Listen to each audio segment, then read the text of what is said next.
Now, let me start off this video by saying Caine was never, I mean never, my favorite character in this movie, even though he's the main character.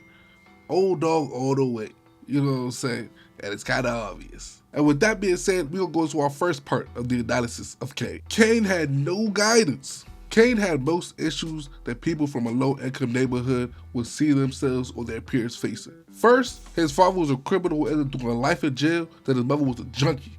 So, because of that, Caine ended up living with his grandparents, which I know a lot of people can relate with.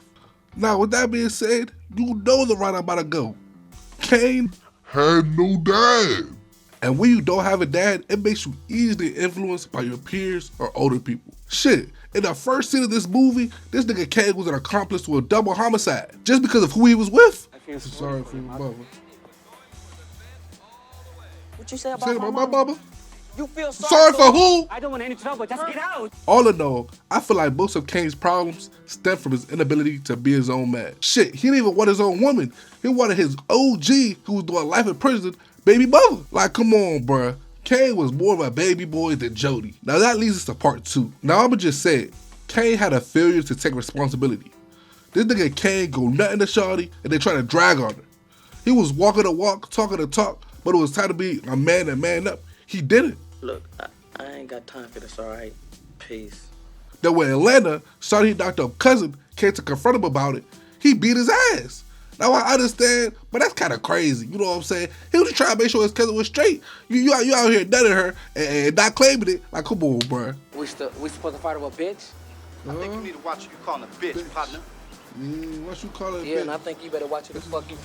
Bow! And now that takes us to part 3. His failure to take responsibility literally led him to his downfall. Now we have Caine caked up with his OG's baby mother, ready to pack up and move to Atlanta with her at 18, freshly graduated high school. Like, damn, you had no other options, huh? Like, you ain't just done the shawty and have a baby on the way. He's ready to change his life and settle down and move far away. But lo and behold, his past come back to bite him in the ass. Atlanta's cousin, who he put hands and feet on, decides, nah, I can't go for that.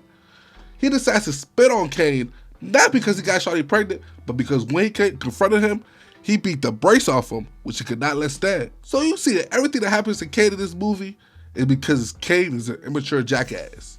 And that's why Caine was never even in my top 2 favorite characters in this movie. So yeah, that's it. Damn, we made it to the end again. Well, I don't have much to say at the end of this video. You know what I'm saying? I'm just trying this type of video a different way because every time I used to do it, I used to get copyright straight.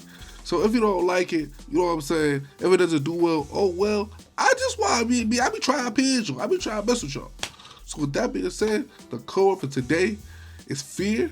So if you made it to the end of the video and want to confuse everybody else, comment fear.